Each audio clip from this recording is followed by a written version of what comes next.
Hi guys. Where do I start? I want to make a testimony or my Christian testimony. I may fumble a lot. I may say some wrong things. I don't know if you guys are going to get offended, but I'm going to say them anyway. This is my story, and where it starts is at a very young age. Oh, all right. I have no fear to say this, but where I started quite young.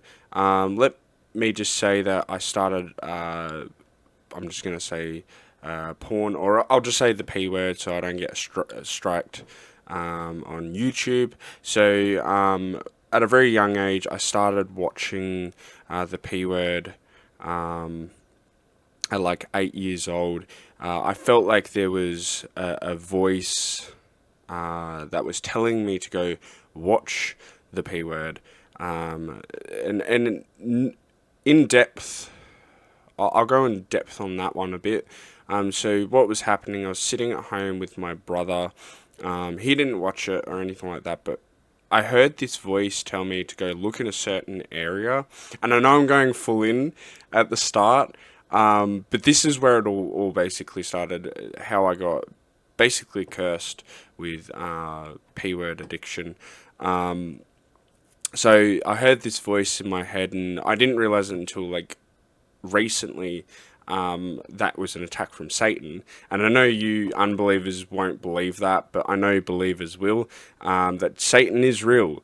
Satan is very real, and he attacks in very miraculous, or not miraculous because he's not good, obviously, but in sort of weird ways.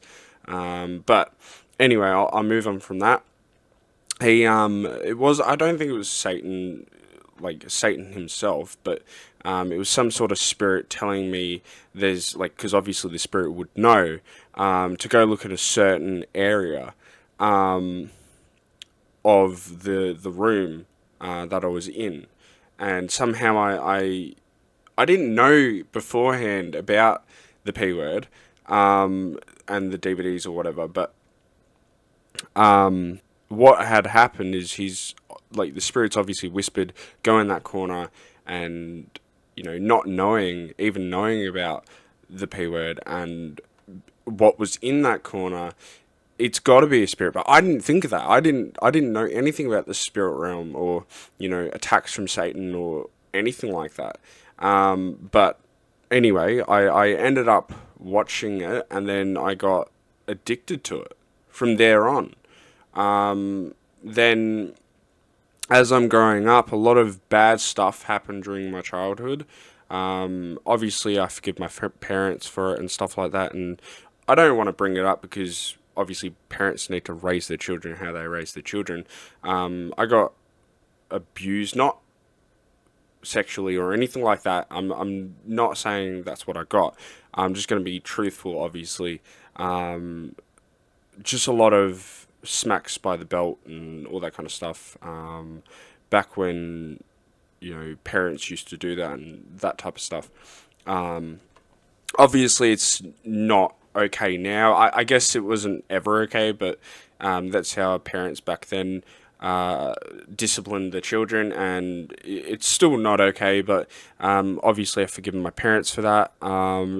In primary school, I don't know how long my testimony is going to go for, but hopefully, not like 2 hours, because there's a lot of stuff that happened in my life. And I'm going to bring up the most important stuff that I feel is very spiritual. Now I know what the spirit realm's like. And sorry about the background in my room, but I don't care about that. I just want to get this out to the world. And lately, I know I'm getting a bit off track on my testimony, but I will get there. I will explain it all. I'm just saying sorry about the background. For school, for primary school, I didn't realize that until last night that Satan's been attacking me my whole life. Obviously, meaning in primary school, I never grew up with friends, and I wasn't mean. I wasn't disrespectful. All I wanted as a kid was friends. Even in high school, I'll get to the high school bit a bit later. But I never grew up with friends. I think I had like one friend, but even then, I didn't go to the same high school. I didn't, see them after school or anything like that, like after leaving school and whatnot. Um, I didn't grow up with friends and was getting bullied a lot. Um, Even though I never really said two words to anyone, I still got called the annoying kid. I don't get it. And I realized that it's an attack from Satan. Like, it's just ridiculous how Satan works and what kind of ways he works. Attacking children. Like, what kind of monster does that? And the only answer to that is Satan. Now, before I continue, I was a atheist. Like, and now I'm a full blown Christian. I turned from atheist, or sorry, I thought there was something out there when I turned to, like, I think 16 or something like that. 15, 16, maybe a bit younger, but I ended up then becoming an atheist because, yet again, another attack from Satan. I'll get into that a bit later. And then turning into a pagan, as I just said, and then now into a Christian because God was speaking to me the whole time, ever since being 8. And I didn't realize that. Maybe a bit younger, but yeah. Anyway, moving on from that, stop babbling. So I never grew up with friends in primary school. They always picked on me, teased me, even though I never really said two words. I was the weird, annoying, quiet kid, which I don't get. I got called stupid all the time, and that brought my self-esteem down quite a lot. And then I ended up having depression at quite a young age, starting probably in high school. And I didn't know I had depression. I didn't know what depression was. It intensified quite, like, after that, like high school, maybe even after high school into young adult years. I don't have depression anymore because God has cleared that. Yeah, I don't have depression anymore because God has cleared that. He's set me free, including anxiety, bipolar, all this kind of stuff. And you can call me crazy all you want, or the non-believers, but I'm not. Because you have other atheists that were atheists that are now Christians, or people that are, there's testimonies everywhere, especially hell testimonies, let alone just Christian testimonies.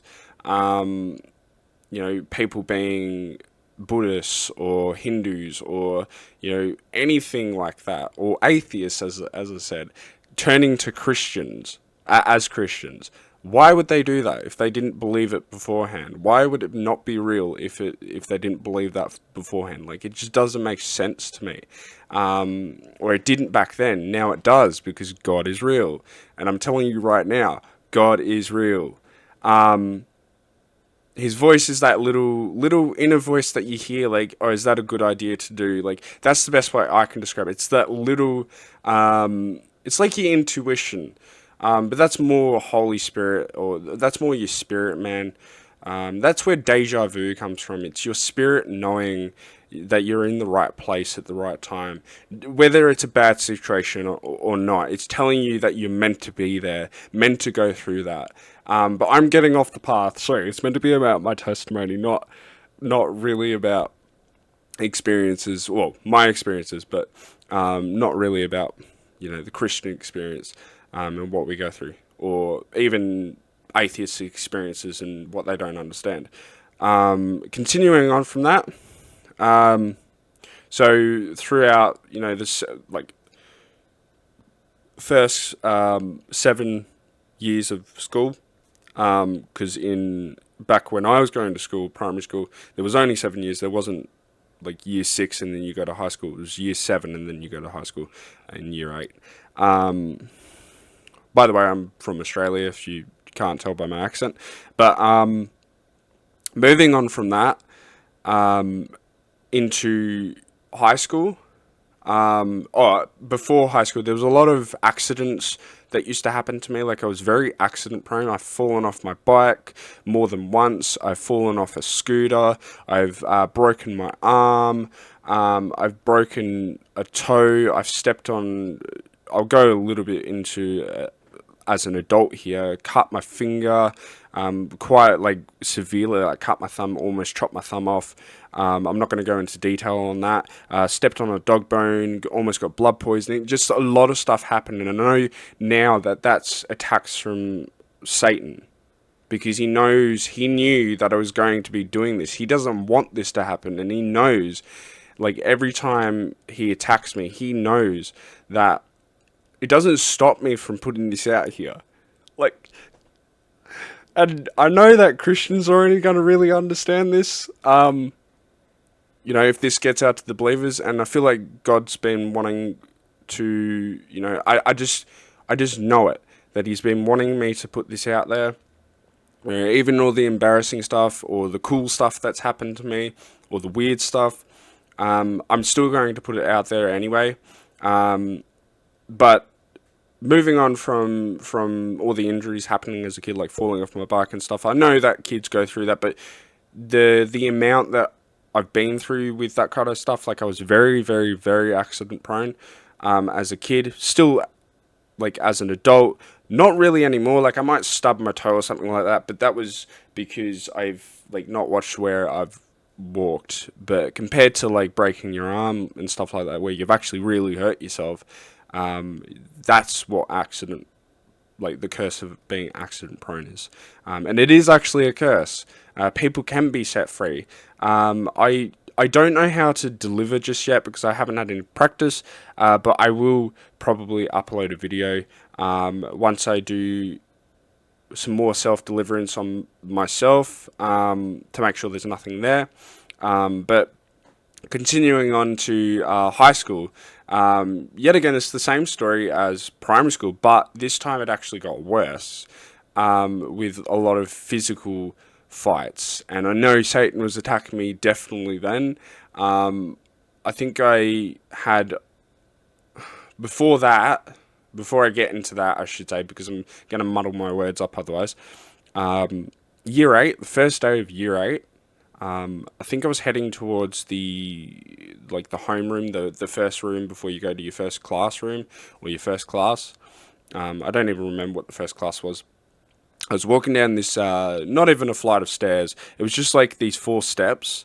If anyone's been to Wanneroo High School, I know Americans or, other states are not going to know or anything like that. But if anyone's watching from Perth and they know Wanneroo High School, it's the flight of stairs at the top, just above the canteen, like that kind of area. The first day I got pushed. Like, I didn't even know the guy. Like, and people tell me that Satan's not real. Or people say that Satan's not real. Okay, I didn't know the guy, but he pushed me anyway. He didn't know any of my family, but he pushed me anyway. He didn't go to primary school, but he pushed me anyway. Like, how is it not Satan? It's an attack against me, because, as I said, Satan knows I am going to be doing this. And I can't tell you how serious sin is. The more you do it, the further you go away from God. And that's why you non-believers don't believe in God, because you harden your heart. God is real. I don't know how many times I have to say it to everyone, and the seriousness it is. I don't get how you guys don't believe it. But moving away from that, that's probably for another video. Also, by the way, please like and subscribe. Press the notification bell. But continuing on, I got pushed the first day. Didn't know the guy. Didn't hurt or anything like that. I just kind of fell on my back. I was like half the size I am now. Maybe, like, I meant height-wise. Maybe a bit smaller, or a bit taller. I was probably, I think, 5'8", 5'7", 5'7", 5'8", something like that. But with that, first day got pushed, and I remember it distinctly. That's why I'm telling you now. Still didn't have friends. I think I made one friend within the first week, but that was it. It didn't really stay much friends with them much at all. Um, like with anyone, I should say. Fast forward to throughout the week. I'm not going to obviously name names because I want to keep everyone like not private, but their information secure or whatever. I don't want to say any names or anything like that, but I keep babbling. Sorry about that. I know Satan's trying to attack me right now, distract me. But anyway, throughout the week, I was being harassed by this person who's twice the size, probably the same height I am now. Maybe probably a bit shorter, a bit smaller. Um, and yeah, I was getting harassed throughout the whole week, and I just had enough. And I felt this anger or rage, like the first time I've ever really gotten really angry because, the first week, first 5 days or first 4 days of being there, just harassed and harassed and harassed of high school. Just the first 4 days of high school, not even the first 4 months or 5 months or whatever, first 4 days of high school, right? Think about that. In the last class for home time, Friday, or it might have been the second last class or something like that. I don't exactly remember. But it was the last class. The kid that was annoying me was threatening me to go in the high school, on the oval of the high school. So I thought, I'll grab my chance now. I don't think I even thought that, but something like, I think I just did it anyway. I grabbed my chance there, and I grabbed him by his throat, by his shirt, and picked him up off the ground. Like, I don't get it. I'm half his size, and yet I picked him up off the ground, and then I slammed him into the table, and I said, "Leave!" I swore at him. I said, leave me alone. You've been bullying me all week. Go away. I don't want anything to do with you." At least I think that's what I said. Anyway, he then actually became, well, what I thought would have been best friends. Obviously not best friends, because I'll lead into another part of the high school journey a little bit later. But yeah, the first week I did that. And then, where am I now? Throughout the months, more fights happened. I think I had 3 fights with this one bloke. He was like twice built, maybe 3 times built, taller than the guy that I picked up off the ground. I somehow just didn't like him, and he didn't like me. We were friends before, like we were still friends at one point, and then we weren't. And I'm not whinging or anything. I'm just explaining the story. We ended up fighting, and he punched me in the head and all that kind of stuff. Anyway, moving away from that, that was that.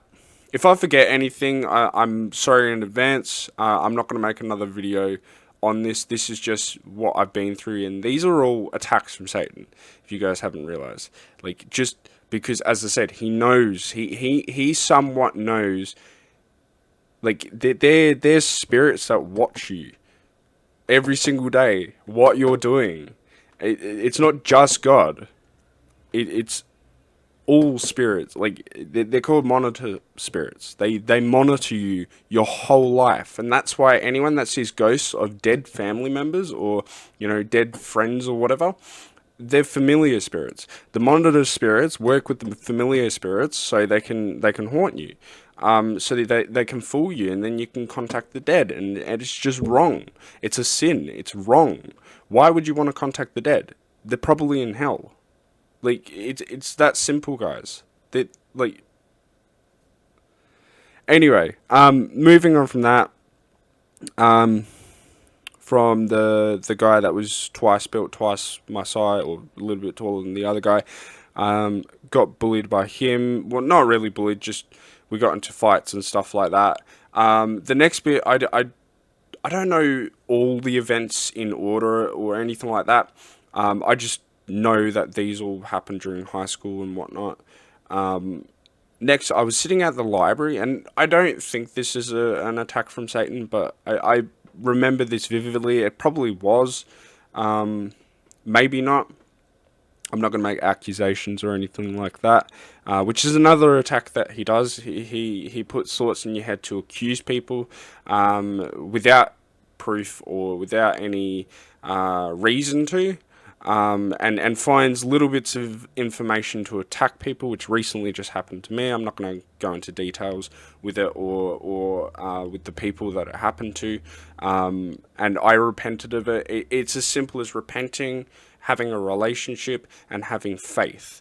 Faith is believing without seeing, or seeing it first. You have to believe without seeing it. That's putting all your trust, like going, okay, I'm going to hop on this plane and believe that I'll get to the other side, but without it crashing or blowing up, or that's faith. That is true faith.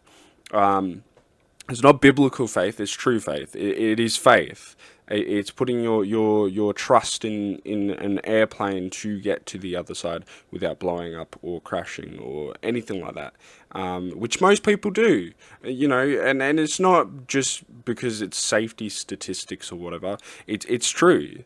Like, that is faith. But anyway, where was I? Just a lot of fights with that guy. Continuing on from that though,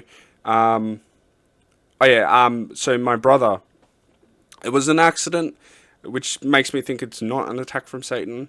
But I was sitting outside the library, and I probably shouldn't have been doing that. I should say. But I had my laptop, like brand new high school laptop. It was a MacBook. It wasn't that great. I thought it was good, but then obviously I'm actually better now with computer technology, or computer and technology, like PCs and that. But that's off topic. Anyway, I had my brand new laptop. I had, I think, for 2 days, 3 days maybe, or maybe the first day. Like, I had it for one day and then I went to school the next day. Had it on the ground, and my brother was, I didn't realize this, but I saw in the peripheral of my view, like up, that someone was walking backwards, and my laptop was on the ground, and he stepped on the screen. I only had it for like 2 days. And then I look up and it was my brother. I don't know if that's an attack from Satan. I don't think it is, but it could be. But that's one thing that happened. Another thing that happened in my life. I don't know, as I said, I don't know where these events like take place, but I know that they happened in high school. All the big events, or all the big things that happened to me, or the things I remember. Like, another thing where I think Satan attacked my brother, actually. I know it's not part of my testimony, but I heard it from him. He was at school while I was sick at home. I think I had a sick stomach. I'm not going to go into detail what it was, but yeah, I had a sick stomach. And apparently someone like, not even someone, but he was at school one day while I was sick, and there were like, I'm going to say like 50 people at least, maybe a little less, all rushing down the stairs, and he's fallen down this, I don't know, like 30 flights or 30 steps, 30, 40 steps, one flight of stairs, or 2 flights of stairs. It was like 15 steps on one and 15 steps on the other or something. I don't exactly remember, but that's the best I can remember from it. Anyway, people were rushing down the stairs, and they've bumped into him, and they didn't stop. Like, it's a very similar testimony to me, in that sort of kind of way. Not exactly the same, like, I've been through different stuff to him and all that kind of stuff. My brother's not saved or anything like that. I'm praying that he is, and I've already asked him, but that doesn't matter. I'm still going to pray either way. Anyway, he's at school, and like 30 people, or maybe less, or 50 people, or maybe less, all come rushing down the stairs and bump into him. And he was half the size I was, and I wasn't very big, like 5'8". That's the average American height. But in Australia, it's like 5'10", 5'11", for the fully grown male height. I'm now 6 foot on the dot, 182, 183 centimeters. or 182.8 or something like that. Like I'm very close to 183. And yeah, my brother half the height I was in high school. Like a very very small person. He's probably around the same height I am, maybe a bit shorter as me now, but he was half the height I was in high school. Anyway, he got pushed or bumped down the stairs by all those people, and it's like they didn't care. They didn't stop to see if he was alright. He had to get up. He actually fractured his arm, I think, or broke his arm. Actually, I remember a story from from when I was a kid. My brother climbed a tree. It's just a quick. It's not a funny story, obviously, because the bad result at the end. But he was climbing a tree.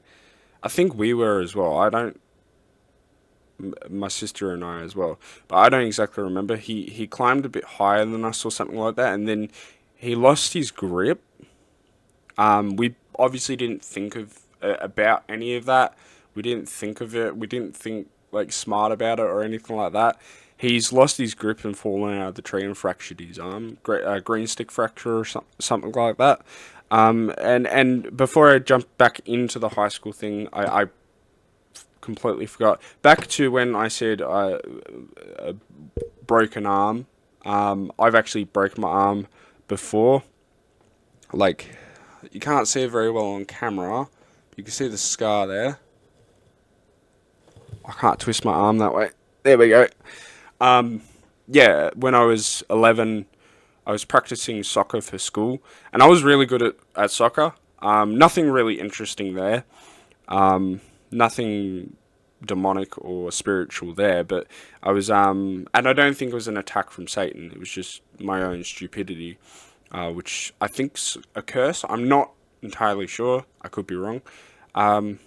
But I was practicing for soccer and kicking against the wall really, really hard, really, really fast. And I went to jump over the ball, and the ball's come back exactly at the same time as I've landed. And I've gone up in the air, my legs have gone up in the air, and I've fallen back with my arm like that, and like absolutely obliterated my arm. My arm ended up being like straight down straight. So it ended up being really, really bad, but that was okay. I got that sorted. I still get painful sore wrists every now and again, but that's okay. I'll get over them. I'll get the Lord to heal them. But back to the high school thing.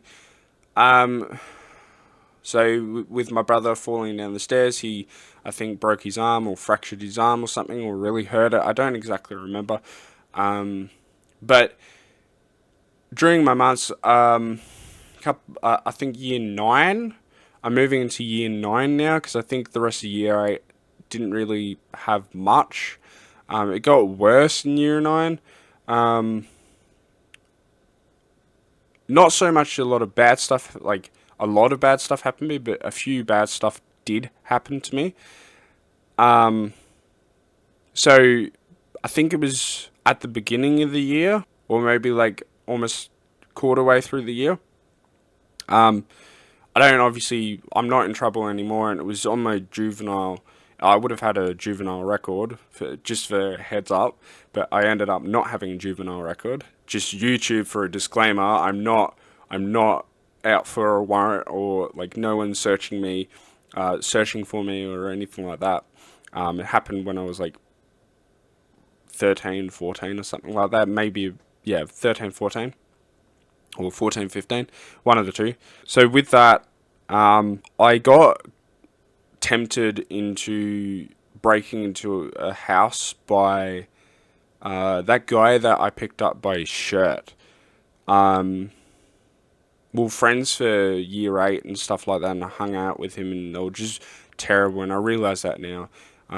But yeah, they coaxed me into wanting to break into someone's house, and it turns out that person's house, I'm not going to obviously name drop as I've said, that it turns out that person's house was a friend of mine at the time, so like it was a good friendship. And I realize this now, and I think God's just told. I think I'm not saying God has, but I think God has told me that that friend was meant to be like a really good friend, like an actual friend. I made an actual friend, which I forgot to say in like year 8, like towards the end of the year or something, or the beginning, like very beginning of that year. Turns out that person's house that I broke into, or I didn't even break into the house, but we left school and they were coaxing me. Like I didn't understand what was going on. Like legit, I did not understand what was going on. I just wanted to hang out with people because I never grew up with friends. So it was just bad company basically. And they coaxed me, yeah, it coaxed me into trying to break into a house and stealing stuff. And I didn't actually realize it was my friend that I was hanging out with. And it actually made me cry because I lost a friend. It was the only friend I'd ever really made in high school. The ones that were trying to get me to break into a house, weren't my friends, obviously. They were just bad people. And it was peer pressure. But that ended up happening, and we ended up, like, there was the other one of the guys with me. He punched a window, but he had like a cloth around his hand or whatever it was. I don't exactly remember. Um, I think it was my scarf, or so, like I had a scarf or something like that. I don't exactly remember, but he ended up putting that around his hand and punching the window, or he had something around his hand to punch the window. I think I used my scarf to cover his hand because he ended up cutting his hand really, really badly, and that's what kind of gave it away. Not even that, but there were other people around the street that actually noticed us trying to do that. Um, so we ended up getting caught, but we ended up going back to school. We didn't get caught during that day, but we ended up going back to school.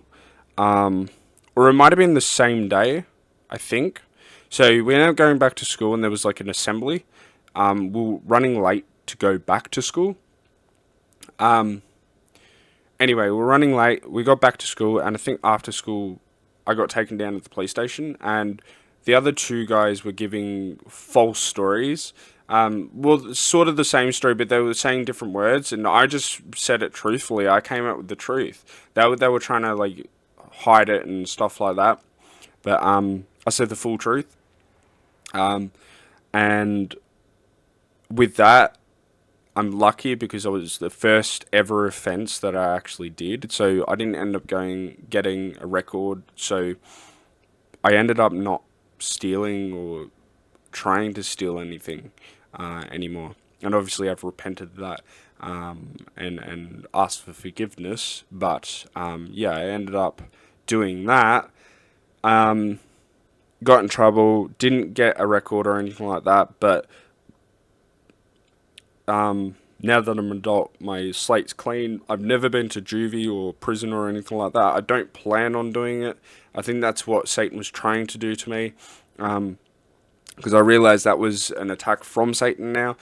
Just the temptation of wanting to go break into someone's place because of peer pressure. And obviously Satan like whispering in their ears and also whispering in my ears to go do it. And that's how Satan works. Like, but moving on from that, um, another thing that happened in high school, which isn't really part of my testimony, but it is at the same time because it actually happened around me and I saw it, is I was walking home from the bus stop from school, um, and as we were crossing the road, there was this car really like going fast up Wanneroo Road, I think it was, um, really, really, really fast up Wanneroo Road.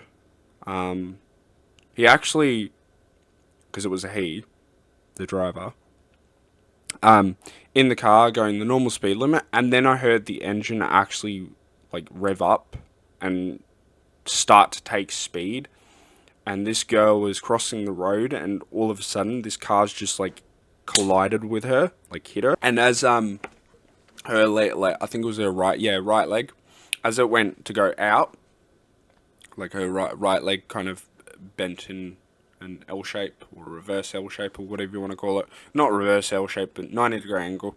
As her leg went to go out, the car collided with her leg, and she went up. I'm no joke. She went up in the air like Matrix style, like Neo, basically with the bullets and stuff, like flipping in the air. It was really weird. It was like it was in slow motion almost. But that ended up happening. That's why I'm saying I don't think it's part of actually my testimony. It might be her testimony. She may be a Christian now. I don't know. She may have already been a Christian. I never know. But I definitely know that was an attack from Satan on her. Or it could have been for me. I don't know. But that happened. Moving on from year 9 into that's all I can remember from year 9. It was a lot of like bullying and stuff like that. I'm not going to go into depth on every single story, obviously, or every single fight I have, or you know. Actually, before I forget, back in primary school, year 7, this one I actually forgot, how I got the fear of close spaces. This was a natural fear. I wasn't born with this, and I realized as an adult how I got the fear is I was at year 7 camp, and we went through these rocky tunnels or whatever, and it was just really tight spaces, and I realized I had the fear then, as well as fear of heights. But I always had the fear of heights. I don't have fear anymore. That's why I'm making this video. I don't have fear of heights. I don't have fear of falling. I don't have any fear. I just have courage because I keep praying for it. And he's obviously answered. But yeah, that's how I got that fear. I know I'm jumping all over the place, but it's well worth the listen. If you've made it this far, please like the video and subscribe, and press the notification bell for more. Sorry, been YouTubing for a couple of years now, so I'm more relaxed compared to the first videos I ever made, which I'll get back into a little later, where I think God was trying to stop me from being one of those types of YouTubers and trying to be a YouTuber like now. But as I said, I'll get into that a bit later. Now we're going to get into some interesting stuff now. Not for year 10, but as an adult or from 16 and older. Year 10, I moved to Melbourne to live with my parents, obviously, because I was just a brat at that age. And I'm not saying I was perfect, obviously, because I wasn't. But yeah, moved to Melbourne to live with my stepmom and my dad, which wasn't terrible, but I do have to say I never really got paid attention to. It was only really like dinner times that I didn't talk much as a kid, honestly, especially living with my Melbourne parents. But year 10, I didn't really say 2 words to anyone. People were still probably picking on me worse, not really having physical fights. I did have one fight with someone, and I lost because of slippery grass, and I'm not joking. Like, I went to kick him, and because the grass had mildew over it, or dew, or whatever you want to call it, I slipped. Like, because it had been raining, or it was cold morning or something like that, and he's, laid himself into me, like started punching me, because yet again I was sick of him. It was another guy, but this time I couldn't fight for my life. But it was more people just picked on me in that high school, like just made fun of me. That just brought my self-esteem pretty low. I had no confidence. I had even lower confidence in year 10. But that doesn't bother me. Had no friends at all. Like, I didn't hang out with anyone. I tried to with one guy, but he ended up just disliking me for some weird reason. I had another guy which I did actually become friends with for a bit, and then he also stopped hanging out with me. I just don't get it. I don't know why. Year 10, just a lot of bullying. Just teased and made fun of. But continuing on from that, played a lot of video games from the ages of 6 to didn't really talk to the family over here. My groundings as a kid, I'm only remembering this now. Used to have to stand up at the wall and stare at the wall. All like the only time you didn't have to stare at a wall, which was peace for me, and probably the same for my brothers and sisters, was going to school and going to bed. That was the only time that we could like spend away from the wall, and we had to do it like intervals like a week or 2 weeks, or it wasn't just like an hour at the wall. Um, it was basically like from the moment you get up, you stand up, except for like getting ready for school and stuff like that. The moment you get up, you as I said before, besides school, um, you go up to stand up at the wall. That's it. You weren't allowed to look around. You weren't allowed to fidget. You had to have your hands behind your back or on your head or up in the air. Um, all this kind of stuff. But I'm not going to get into that. That's the groundings that I got. I only just remember that now. And as I said, I'm sorry if this muddles everything up. I'm not the best at remembering stuff. Like obviously I am. I can still remember this stuff because it's engraved in my brain. And like I'm good at remembering that kind of stuff because it's what I had to deal with. It's what I grew up with. But I don't exactly remember the events that took place, or what times they took place, or I'll forget about something until I remember it, like I just did. But continuing on from that, year 10 just bullied. Leaving year 10, I came back to WA, or Perth, Western Australia, and my mum asked me, "Do you want to go back to school?" Because I was about to actually go into year 11 when just before I moved back to WA. So I was about to go into year 11.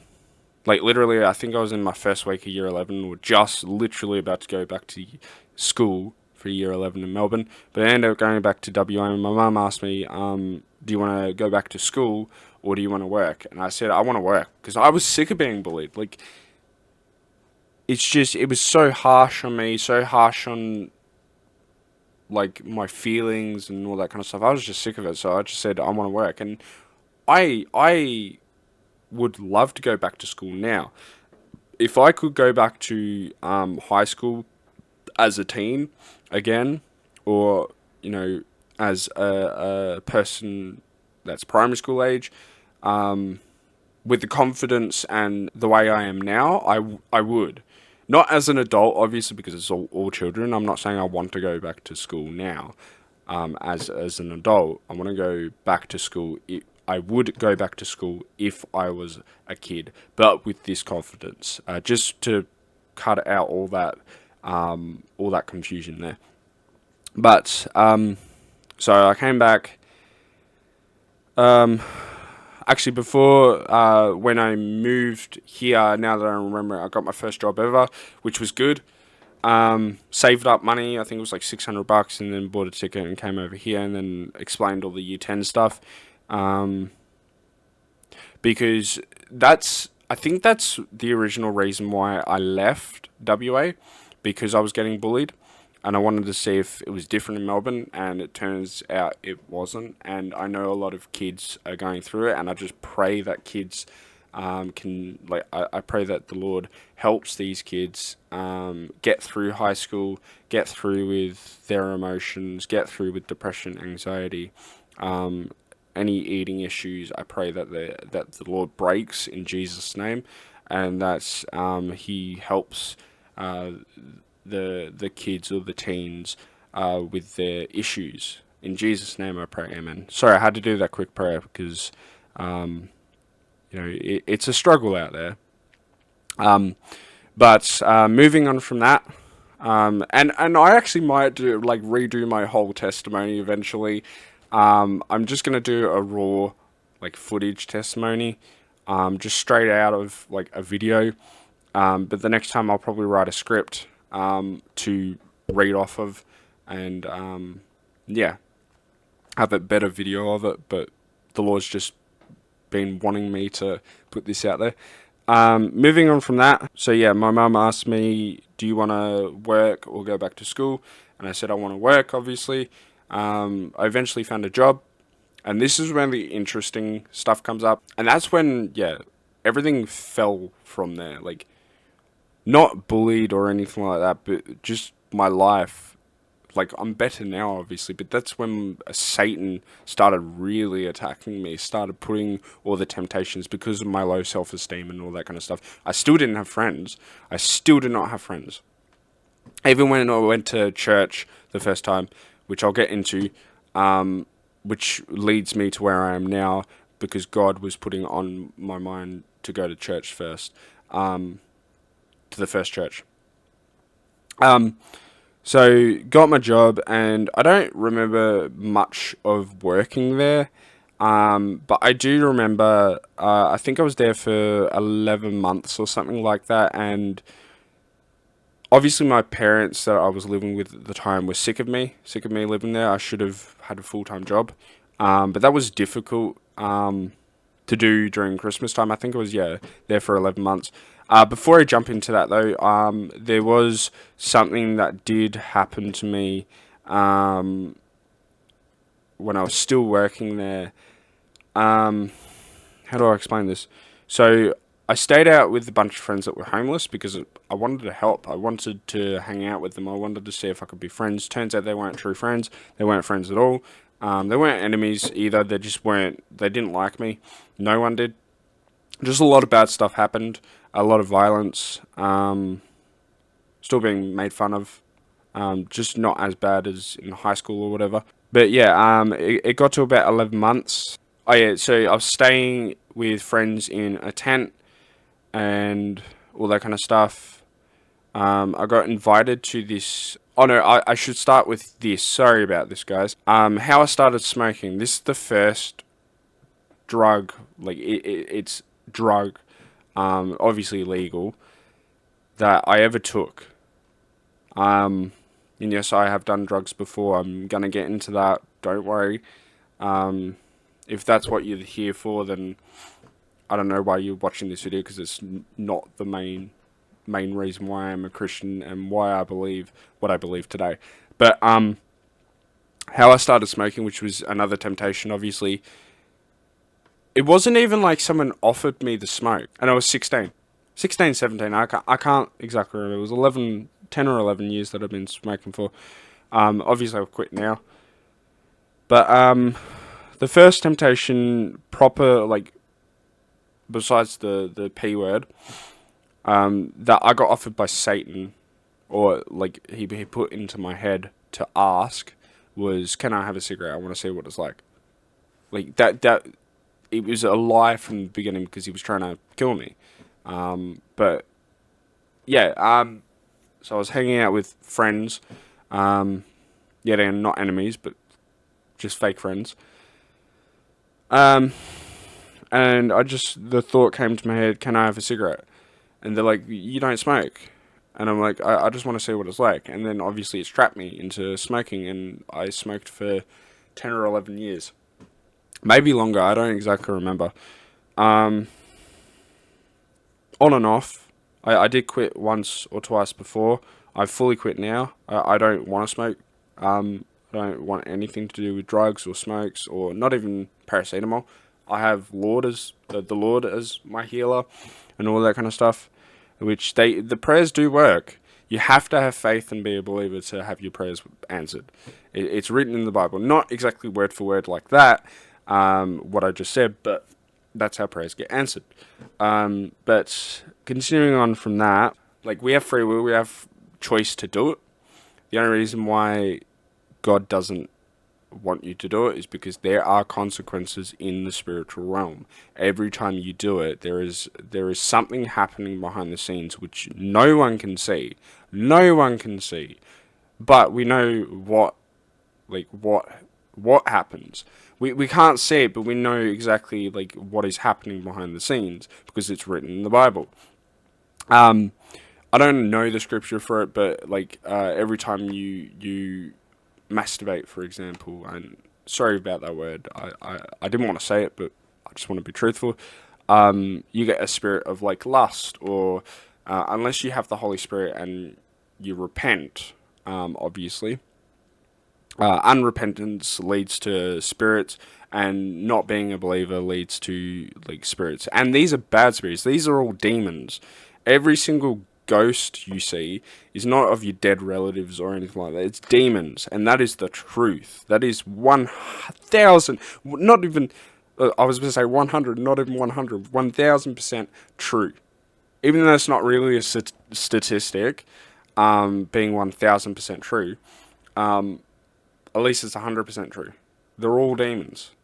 You shouldn't trust any of your dead relatives or anything, and that's why God's banned divination, all that kind of stuff. But anyway, where was I? So I smoked first, and then I got into weed, and I've never been good with weed. And I watched a testimony a couple of days ago. And the person actually also smoked weed, but it was laced with something. And it was the same reaction I have, except the weed that I was smoking wasn't laced with anything. It was just I know people greenie, but I greenie every single time I smoked it because I realized that it's an attack from Satan. That's what that is. My heart rate would rise, and then I'd end up vomiting and all that kind of stuff. But I realized it was either God trying to sober me up, trying to speed the process up, or it was an attack from Satan. Either one. But it is actually the devil's lettuce. It is demonic. It makes you slothful for one. It makes you hungry, or what's the word? Gluttony. It makes you sin. It actually makes you sin. It makes you lustful, or it can make you lustful. It can make you want to drink, or swear, or just not think right. It doesn't make you. You're not sober, but you must be sober minded. So I got led into weed smoking, and then yeah, I was at my first job. Second job ever. Um, going back on track. Sorry for going off track. At my second job for about 11 months, I think, and my mum ended up asking or telling me, you can, bless me, you can either find full-time work, because it was actually, like, I was there as a casual, I think, and I was only working 15, 20 hours a week, maybe less. I think it was like minimum 11 hours and maximum like 16 or 17 hours. It wasn't much work, and I was out of school, so I like I needed to find part-time and full-time work, which is just part-time now, but obviously you get all the benefits. Uh, I am so over the place, aren't I? I'm still gonna upload this video. I've been recording for an hour, or close to an hour. Um, but where am I going with this?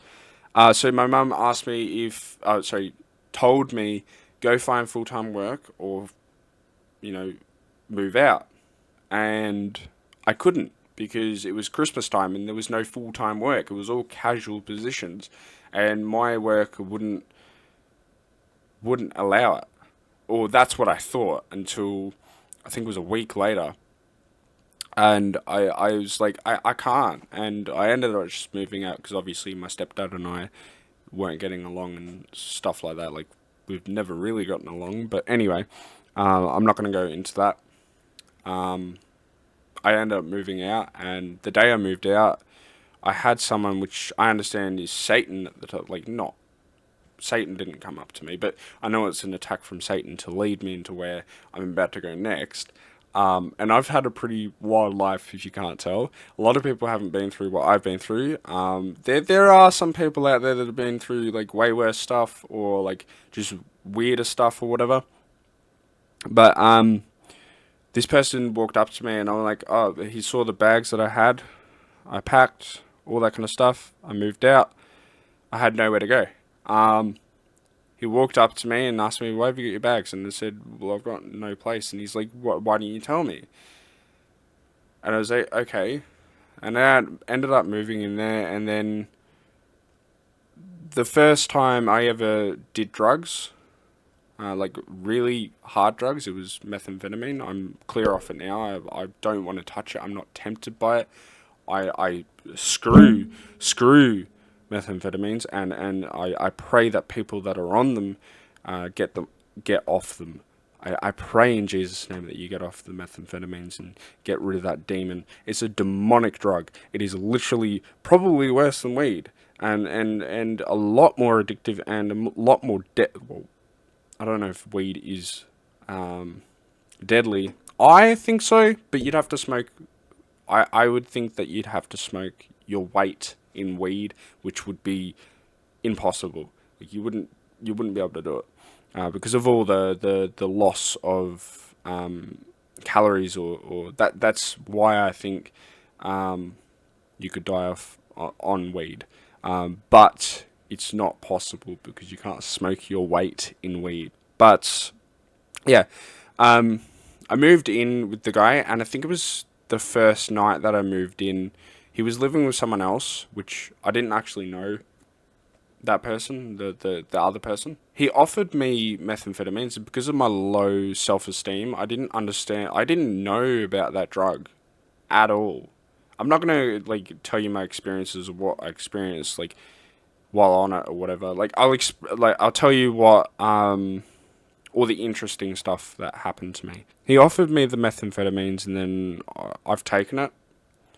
Low self esteem, as I said, and it just made me want to clean and all that kind of stuff, like what dexamphetamines do, but obviously more powerful, more potent, can kill you a lot quicker, can just kill you in general because of its undiagnosed unprescription medication.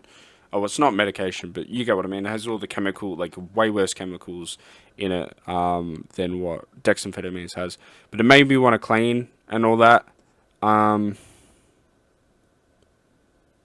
which was fine. And then I got really tired, which I don't know why. It's probably because I had too much. I still don't know. I don't remember much. So I ended up going to bed, and even though people were warning me not to go to bed, apparently, which I do remember, as I said, I don't remember much of that thing. And I had like a night's work. Like the guy offered me a night of work somewhere, like packing down stages or something. I don't exactly remember. And he never paid me for that. I never got money for that job, and it was a full like 8 hours. But I ended up going to bed, and then I woke up. Like I went, like I'd normally dreamed of stuff. Like I'm not joking. Like every night I would like beforehand dream of things, and I didn't realize until right now actually that when taking that drug, it's you're giving permission to the spirits to steal things from you, because that's what that drug does. It steals your life. It steals your precious sleep. It just does the opposite things of what God gives us. Precious sleep, abundance, joy, all that kind of stuff. So I ended up going to bed, and the first night ever where I completely didn't have any dreams. I had no recollection of when I woke up, of where I was, what I was doing, what my name was. Like, it was scary. I didn't realize it was scary, but I find it scary now to think back on it. Like, I remember now, but it was like kind of like brain damage, or like they were just stealing my memories, like all the spirits and stuff. Like, I opened it up. It was a demonic door I opened up through that drug. Um, and through that, I was like almost like a slave. It was like almost like I was brainwashed into doing things. I still could see and could like function, not like a normal human adult, but it was kind of like brainwashed. Like I'd get told to do something, and I just didn't understand what was going on. And yeah, as I said, I couldn't remember things and all that kind of stuff. Um, and then I got saved by someone, which I think now, like, I know it wasn't, it's not a godly person that I got saved by, but I realize now, that it was probably God who saved me from that situation, because I would have been trapped there like that forever. No recovery or anything like that. In the meantime, I didn't call my mum because obviously taking that drug and no memory of anything, who my mum was. I obviously know all their names and stuff. I couldn't remember their names. I couldn't remember my mum. I couldn't remember to eat. I couldn't remember to even breathe. Like, I still obviously breathe because I'm here, but just all the memory stuff, like, it was stolen from me, which I know was a satanic attack, from spirits. But moving on from that, someone saved me from there, which still ended up being terrible, but better than what I was going through there. I'm now realizing I felt like I needed to go with that person, because I wouldn't be here where I am today on video recording, talking to you guys for an hour and 5 minutes, or an hour and 6 minutes. Got saved and went in to live with her while being homeless. Didn't have a job. Couldn't apply for Centrelink, which is the Australian payments, because I had no ID. I had no form of birth certificate. I had no form of getting payments, which screwed me, obviously. And a lot of stuff happened there. I still did drugs there. I still did the, like, methamphetamines, all that kind of stuff, which I regret doing, obviously, not sorrowfully or anything like that, but I do regret taking methamphetamines. I would have, if Satan never tempted me, or, something never tempted me to take them, I probably wouldn't have taken them. I probably wouldn't have smoked weed or anything like that. But, yeah, that person saved me in some sort of way. Ended up still doing more drugs. And then, miraculously, I think, yeah, I went to head out with her. And I'm going to say her because that's the person that saved me. I'm not dropping names. I headed out with her into, like, the middle of nowhere one night, or one morning. I think it was one night. And, like, as I said earlier, and I know I keep going back to this, I'm not going into depth on each day and every day because I don't remember them. I just remember these distinct moments happening, and I'm not just going to go into the little silly ones either. But we headed out one night to, in the middle of nowhere, to get more drugs or something like that, or I don't exactly remember, but we headed out there and then we ran out of fuel. Now, I'd been up for 3 or 4 days, and I know to some druggies or whatever that's not much, and obviously to a normal human being that's a long time. And I'm just sitting in the car, and this is one of the weird experiences I experienced, and it's definitely from the drugs. But I could see the trees, like, from far away moving, like, weirdly, like, different shapes, and it was just weird. Um, oh, talking about that, actually, when I first moved in with her, I redid the drug, and we went to go to the shops, and for some weird reason, the drug that I did with her, the same drug, the drug that I did with her, it cleared my memory. Like, my memory was sort of back. It's way better now. Obviously, God's, like, saved me from all that, and I've recovered over the years. Like, I don't want anything to do with that. And as I said, I pray that people get off it. It's dangerous. It kills people. It destroys things. It is Satan. It is literally Satan in a drug. Because he comes to steal, kill, and destroy. Get it? Like, it is literally Satan in a drug. It's addictive.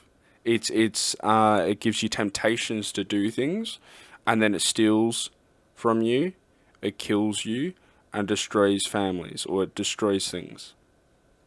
It literally is Satan in a drug. That's what I come to the conclusion of. But anyway, going back to what I was saying before, I did more of those drugs, more of that drug. And it brought my memory back. It was somewhat like better than what I had or have now. Sorry, better than what I had at that point. And it was weird. I was like, "What's going on?" I was just walking. Like we went to the shops. I was walking around, and just all of a sudden, like it just felt different. Everything felt lighter and brighter. Whereas before, it didn't. It felt like everything was dense and darker. Um, it was just such a weird moment in my life. Um, Moving on from that, uh, back to sitting in the car, ran out of fuel. We had someone drive past to go get fuel. Sorry, we were sitting. We went to pick up someone, but we ran out of fuel and we stopped. And then like this person would, I didn't realize that this person was dangerous, and neither did the person I was with. Like we went to pick someone up to drop around the corner. We ran out of fuel, and this is where I'm saying this is where this stuff starts to get crazy. Um, Ran out of fuel. I got out of the car. There was this car that drove past or stopped, like because we stopped the car and we were like, we ran out of fuel. We need to go get more fuel. We had a little bit of money left, but yeah, I went to go pick up fuel. Went to come back, and apparently the person went to assault her. Um, she's defended herself, punched him and all that kind of stuff, like just self defense. Hit him with a handbag and all that kind of stuff. He went to rob her or something like that. I don't exactly remember, or just assault her, like physically assault her, in that sort of way. I'm not going to go into details. And then the police were called, um, and I figured this out. Like I'm gonna get into it. I figured this out before I say it. How it happened, and as I said, I'll get into it. But yeah, the police picked us up. We went to the police station, in the middle of nowhere. We didn't actually know, like we knew where we were, but we had no way of getting home. We ended up getting fingerprinted and all that kind of stuff. Ended up asking, I think, police officers, if I remember correctly, going home, getting dropped off in a paddy wagon. Obviously, the person I was living with lost their car, all that kind of stuff. Yeah, it just went terrible from there. She treated me like really terrible. She was okay for a bit, but a lot of spiritual stuff happened in that house actually while I was before we headed out for the. Oh no, it was after when she lost her car. We came back. I slept on the couch, which was fine. We didn't have any drugs then, so I slept on the couch.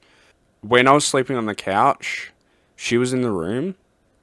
Now, there was a door to the bathroom which led out into the kitchen. Oh, not the kitchen, but led out into the dining room. And then there was another door which led into a bedroom. So there was two doors. And beforehand, I had a cup of water in my hand, and I put the cup up, and I could see this spirit, this familiar spirit, walk around. I'm not kidding. Through the glass, I could see it.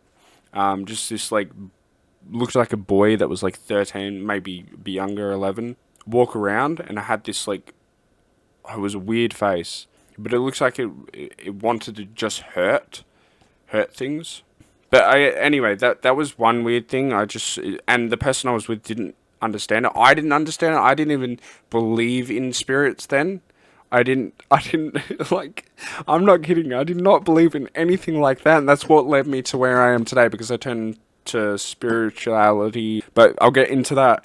And I keep dragging off and on. Anyway, I was sitting in the house, drinking the cup of water, saw the spirit, and then I went to go to bed and I fell asleep on the couch. I don't know if that's in the correct order or whatever, before going out to that guy. Whatever.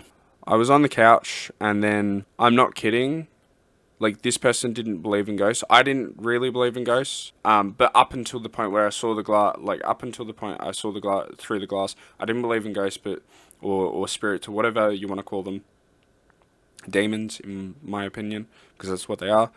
I slept on the couch, and I totally believed after that. Through that, slept on the couch. She was in the room, and she didn't believe in any of that, like at all. She didn't even understand when this happened.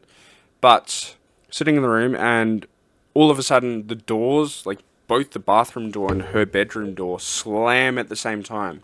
I'm not kidding. Like I, I'm not kidding. It slammed at the same time. You explained to me how that's not a spirit. There was no draft in the room. For one, the windows weren't open. The front door wasn't open. There was no way a draft can come through. But yeah, both of them slammed at the same time. She was really, really freaked out by that. After that point, I don't exactly remember. There's a few other weird things that happened. I don't exactly remember. But ended up going to. Turns out, I went to this person's place because I don't even remember the person's name. I'm not going to eavesdrop or say the person's name, but ended up going to this person's place, and the person I was with, living with at the time, I was just sick of them because they were yelling at me and all this kind of stuff. Get a job, all this. Like, I understand that now. I should have got a job, but yeah, just yelling at me, all that kind of stuff. So I was sick of it, right? Um, I ended up going to this other person's place, and turns out it was my stepdad's friend from high school. One of my stepdad's friends, which he didn't even know me, and I didn't know him or anything like that. But the links joined. Before that happens, actually, I forgot to say. After the police fingerprint thing happened, my mum finally called me, which was miraculous. But I finally figured out why. It's because the police contacted her, and she never told me that. I just figured that out because who else would have contacted me, how to contact me, when I didn't even have a mobile phone, like that's what I mean. But yeah, she ended up contacting me. I went to go see her, and then my stepdad confronted me about the drugs, knew that I was on them, and I was like, how do you know? And then, yeah, and then they said a little birdie told me all that kind of stuff. They were disappointed in me. I hadn't contacted my mum for like 6 weeks or something like that. Anyway, moving on from that, that was one of the other. That was what I mean by you'll find out a bit later. Moving on from that, went to this person's place and I was just sick of her. Turns out it was my stepdad, one of my stepdad's friends from high school. And I swore at her and I just said, you know what, the F word, you. And then I said, I'm not going with you tomorrow, all this kind of stuff. And then I stayed there for a while, and I think I stayed there for like a week before I got told to look for a job. And I started looking for a job in the newspaper, and not a lot of interesting stuff happened there. I only stayed there for I think a month or something. It's just when I turned 18 and all that kind of stuff. But, I was just 18. Looked for a job, and then I think one morning I got woken up, like everyone else was out the house. I got woken up to, I'm not kidding, a dead bolted closed door, a door that's been locked, dead bolted locked, right, closed, open by itself, and then slam. You're telling me that the wind did that? No. I told the person that I was living, the new person that I was living with at the time, and he didn't believe me. He didn't believe me at all. But after about a month, I think, I ended up moving out of there because they were getting kicked out of their house because of the sister or something like that. I don't exactly remember. I won't go into it, but I ended up moving out. I didn't see those guys. They got told to move out, and I didn't hear from them or anything like that. I got woken up to the sister or whoever it was to getting kicked out, saying you have like a day left, all that kind of stuff. Ended up moving out, packed my bags. Didn't hear from the my stepdad's friend from high school, all that kind of stuff. Ended up homeless. Went to a shopping center. I saw one of the people from high school who I never was friends with. One of the people from high school who I was like, oh, and then caught up with him, and then he said to me, why don't you, like, he saw that I was homeless. I said I was homeless, all that kind of stuff. Yeah, I said I was homeless. He said, why don't you come over to mine, have a few drinks, all that kind of stuff, and I can give you food, etc., etc. Oh, that's right. Before I get into that, when I was smoking weed still, before I got into the methamphetamine, I went to this house party with like my supposed friends, my fake friends. A lot of interesting stuff happened that night, actually. I believe it was an attack from Satan. I didn't have any of the weed that was offered at the party or whatever, but I smoked a bit before I went, and I was fine before I went. It was fine while I was there. We were setting up tents and all that kind of stuff, and I brought my laptop with me because I had it with me, all that kind of stuff. Um, I left it inside, and the handbag of one of my so-called friends was also left inside. And basically, I went to go inside. I just felt like something was wrong. Obviously, I know that it was God telling me now, or it was the Holy Spirit. Like it was the Spirit man inside of me at the time, not the Holy Spirit, but my Spirit man, telling me something was wrong. Like my intuition was off. And mind you, every night when I was 18 to basically I think 21 or 22, so you're quite a no, actually a little bit older than that. 18 to 25, or 24. I'd had what's called deja vu, which is actually just your spirit man or your intuition knowing things before it happens. Because it's your spirit's telling you that you're meant to be here. Like it's God telling you that you're meant to be here. Straight up, that's all it is. It's not this. Oh, have I been here before? No, no. It's your spirit telling you you're meant to be there, even if something terrible happens or good.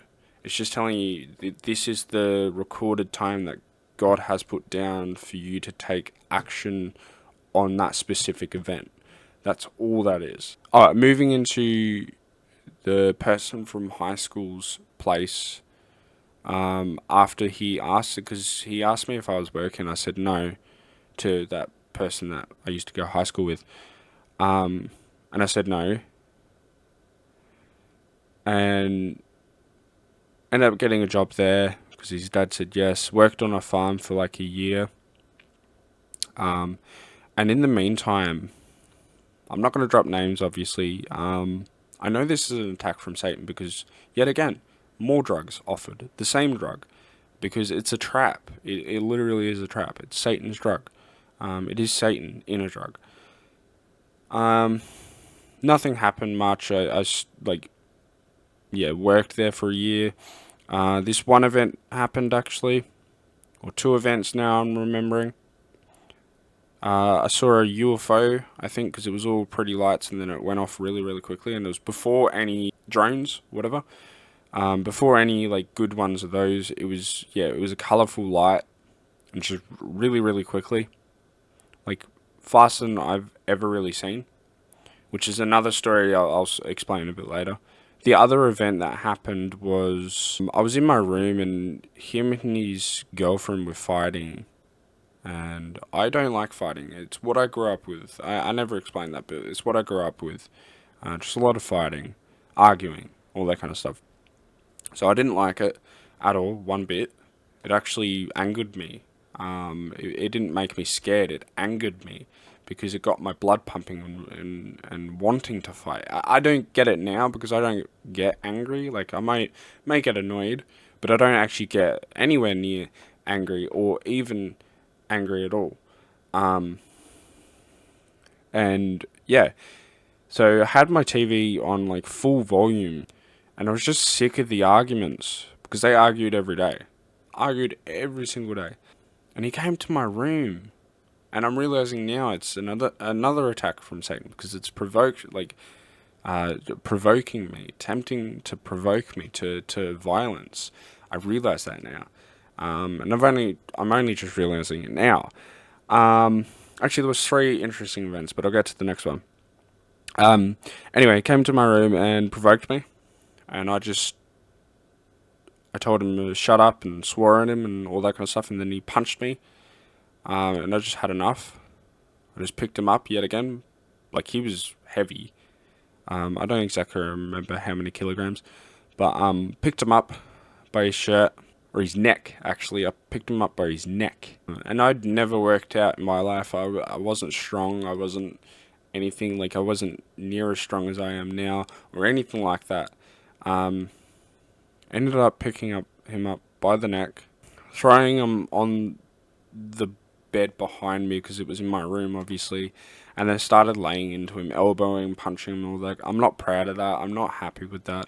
And then he got me, like he got up, sat up, and pushed me off the bed. I fell down, and then he started choking me and almost killing me, choking me purple. It was so weird. Continuing on from that, another situation happened to me. I was feeling really suicidal and depressed, and I don't obviously want to get into to it too deep, but I ended up almost K-ing myself, or almost, you know what I mean, using a pillow basically. I'm not going to go too much, as so I don't want YouTube to strike me, so I'm not going into depth on the really weird or just all the bad stuff, like those types of words or situations or events or anything like that. I'm not going in depth. I'm just explaining like all the major stuff that's happened to me. So I ended up, yeah, doing that almost, and then I couldn't do it, obviously, and I was just doing terrible at the job. It was, I think, $14 an hour or something, and I was 18, like, or $16 an hour, but it wasn't much. And the amount of hours and how many hours a day I was doing and all that kind of stuff wasn't worth it. So I ended up leaving that job, moving out, became homeless again. Stayed at again the original place where I took the original drugs. I was bouncing in and out from there. One situation I had was while that was happening was someone actually held a knife up to my throat. Which didn't scare me. I didn't care at the point. I do now because obviously I would have ended up in hell. Like, because of how depressed and all that kind of stuff. Like, I wasn't worried. I didn't really have anxiety back then. I'll actually get into how I got anxiety. I had depression, just depression and anger issues.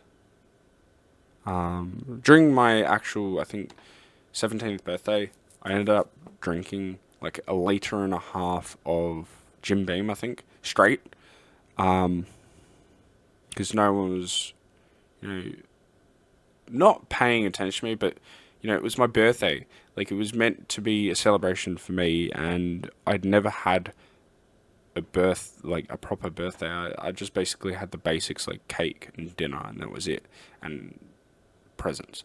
I never had an actual birthday party or anything like that. So I just I don't care about it anymore. But it just made me angry. I went out and drank the liter and a half. But where was I?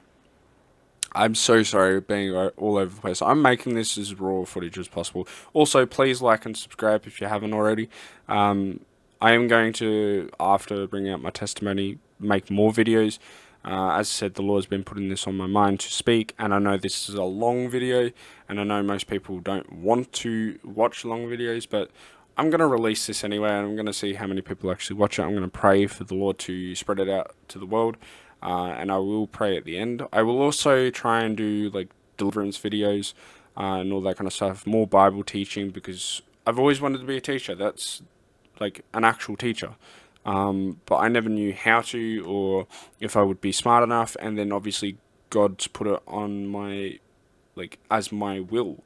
He's been wanting me to teach the Bible because he's knowing the Nephilim, or the next video is going to be figuring out faith, and it's just going to be questions about faith, what it is, what we're meant to do with it, what the actual definition is, and what we think it is, and all that kind of stuff. But I won't get into that. Where was I? So I ended up moving back to that place, had a knife, or like a big machete, to my throat, and then ended up moving out of there because I was sick of that place, and ended up being on the streets for 2.5 years. Or 2 years or something. I don't exactly remember. I think it was 2.5. Ended up stealing some food, which I've obviously repented of, stealing drinks and all that kind of stuff, which I do admit I did to survive. And then I was in this building that was being constructed. So it wasn't abandoned. There was nothing dangerous about it. There was shelter and all that kind of stuff for sleeping and all that. I was sleeping one night and it was a dream about flying, and I thought, okay, that's I've never dreamt that. I never experienced that in my dreams. First time I've ever experienced it. And then I woke as I was starting to wake up, and I realized what it was now, or a little while ago now, a couple of years ago. I was yet again 18, 19 at that point.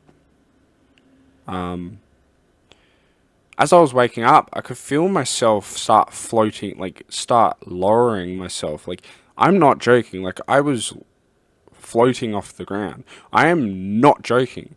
I know what I experienced. I could, like, it was just, I could feel myself waking up, but it wasn't like my eyes could open straight away. It was just like, I could see pitch black, like I was being possessed, but not possessed. Like, I'm still me.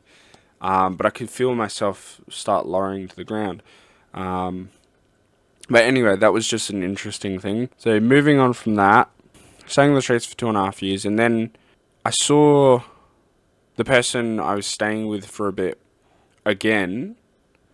And I met someone, like, I met another supposed friend. It turned out he was gay, and I was just off that. It was not that I'm against gays or anything like that. I don't totally agree with them or anything like that, and I'm not, as I said, against it. I just pray that they get out of that. Call me a bigot all you want or whatever. Um, if you do, but I just I don't. And I know my experiences that I'm about to explain says otherwise, but as a Christian, I just don't. It's demonic. It is literally demonic. Um, it's demons, like, taking over your, not taking over your body, because you can still function, but their personalities. That's what it is. It's all demonic. It's all spiritual. You guys need to actually look into this. It's not just, oh yeah, like, it's real. But where was I? So I met with that person again. I don't remember what ages I was, like, throughout all this, but I am getting towards the end of my story of all the interesting stuff. How do I explain this? I saw that person again, and then they were having a party that night at her place, and there was one person there that was ready to fight someone. I don't exactly remember um, how it all happened. I know who they are, obviously, and I'm not name dropping. One person there wanting to fight, and then there was another person there. Oh, sorry, that one person there that was ready to fight was actually one of my exes, which was a guy. And I know I just said, like, I'm not against gays or anything like that. I just pray that they get snap out of it, basically, just get delivered from it, because you can be free from it. I'm not lying. I was in that position and I got free from it, but I will continue because it is my testimony. I'm not scared to say it. I'm not, as I said, I'm not against gays or anything like that. You can do whatever you want, but I just pray that you get delivered, that you get set free in Jesus' name. And as I said, Christianity, why would I be an atheist and then turn to Christianity? Why? Because I'm stupid? No.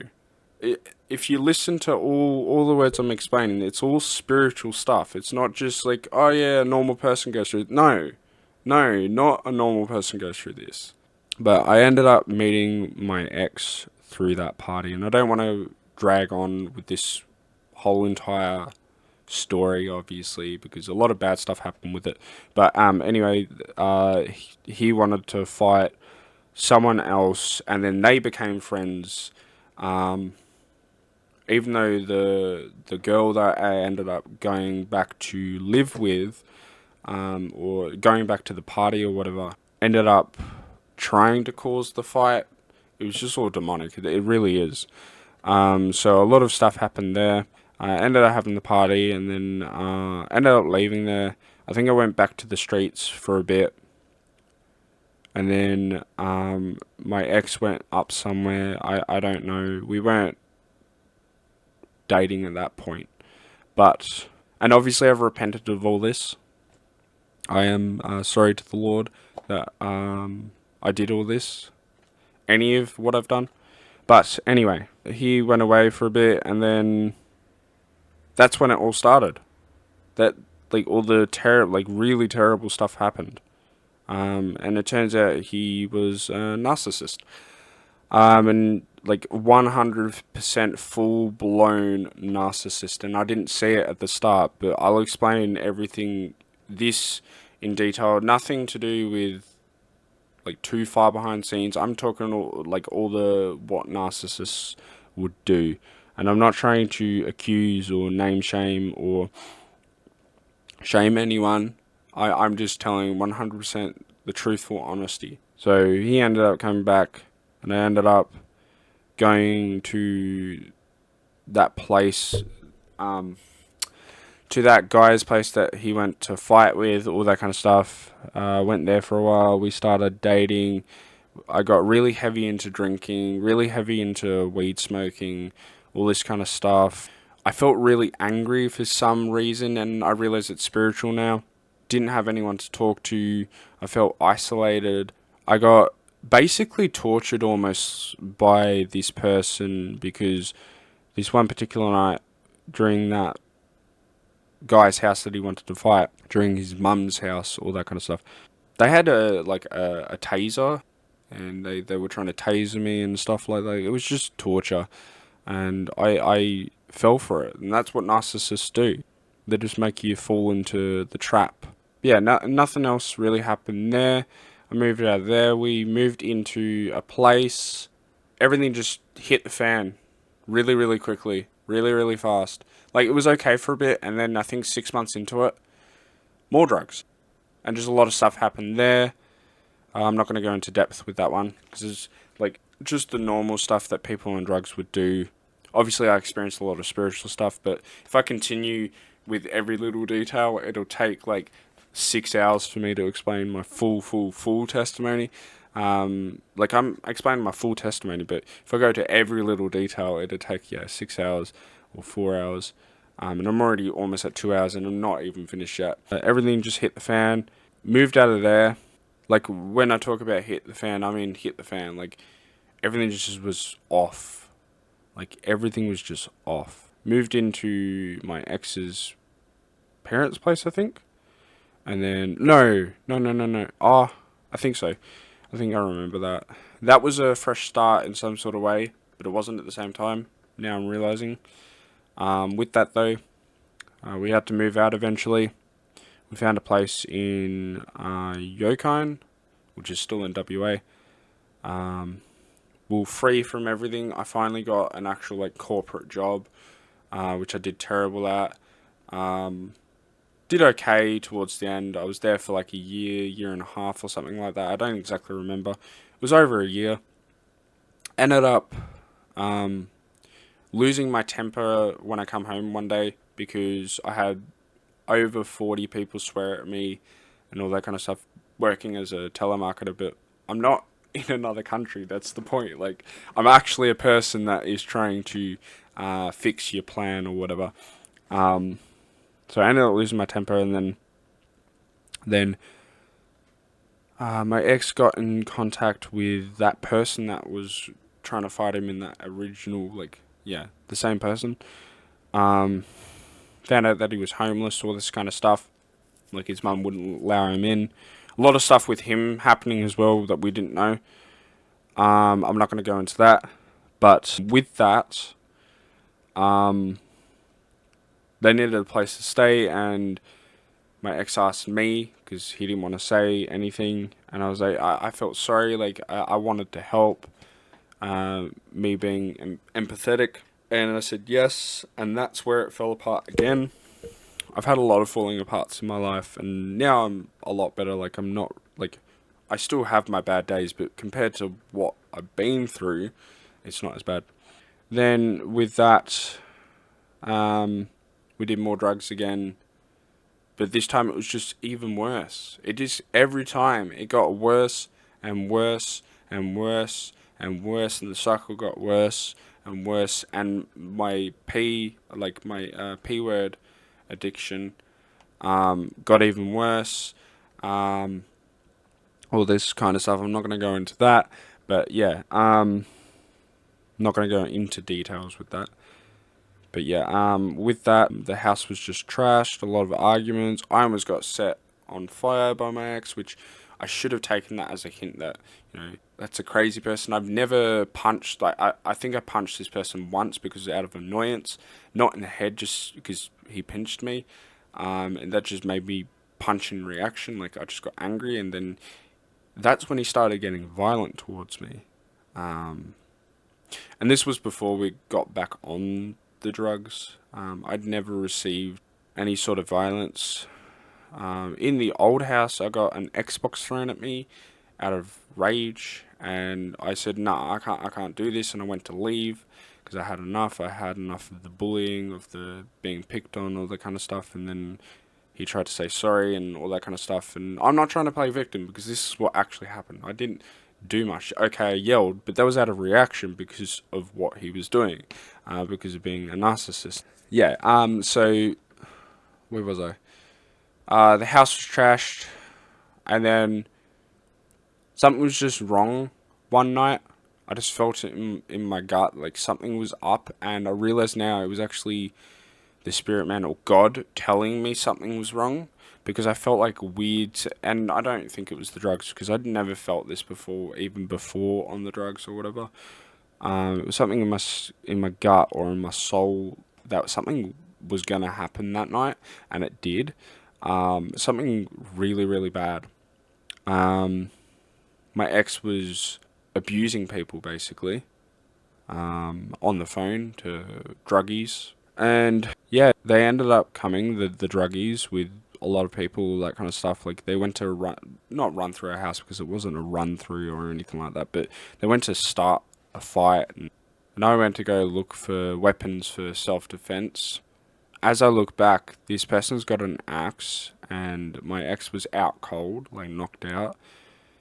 Um, and I'm not sad because obviously this all happened for a reason. I am here where I am now for a reason. Everything happens for a reason. But the person had an axe, and I didn't see which way the axe was, but he swung it down on my ex, and obviously, I don't want to see anyone. But I thought, he struck him with the sharp side. People on drugs and all that kind of stuff do stupid things.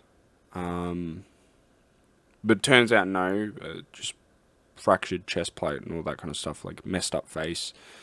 And I was the only one that wasn't injured, and the like two of the other people that were with us. But I said to them, like, this is why I said don't fight. This is why I said don't start stuff with anything. I'm not going to go into it, but you know, this is why you don't start fights with just random people you don't know. 'Cause you don't know who they are. You don't know what they do or anything like that. Um, but anyway, I'll move on from that. And like, I just had enough of the situation I was in. I didn't leave or anything like that, my ex, which I should have. Um, but like, the reason why I'm here today, where I am now, like, I wouldn't have gone through that. Like, I wouldn't be here if I hadn't gone through any of that of what I've gone through my whole life. I'm a lot better now. Like, I still have my bad days, but compared to all the stuff I've been through, not as bad. Um, anyway, sick of the situation. Ended up fake breaking up with the person because the people wouldn't leave that we were with. It was just like we were trapped. Like we wanted to leave, but it was just a weird situation. We ended up moving out of there and then moving back to my ex's parents' place. I think I've skipped a few bits, but they're not really interesting stuff. Um, they're not super duper interesting. And then I'm moving back to his parents' place for like 2 weeks or 3 weeks or something. And then I had the thought of, and I know it was the Lord putting it on my mind because I was still getting the visions of the deja vu, every day at this point. To go to Karatha. Nothing really interesting happened there. It took 16 hours to drive there, all that kind of stuff, with the cat in the back. Um, no aircon, 50 degree, almost 50 degree heat weather. Ran out of storage, so I gotta pretty much hurry up because it's like almost 2 hours worth of recording. So with that, yeah, 50 degree heat weather. Moved up to Karratha for like a couple months. I think it was like 2 months or something. Anyway, ended up, where did I move? We ended up moving out of there because we were being abused by the housemates, like basically tortured in hot weather. Like we weren't allowed the aircon, all that kind of stuff. We were fighting, and I just felt weird in that situation. So we ended up moving to Queensland. I'm getting close to the end now. With that, I ended up moving to Queensland. My depression was even worse now, more than ever, probably because of the drugs. Leads to depression. But in the Yokine house, I ended up getting anxiety because of a fight I had with my ex. That's how I got anxiety. I had like the room was closing in, like I started breathing quickly and all that kind of stuff. I never experienced anything like that.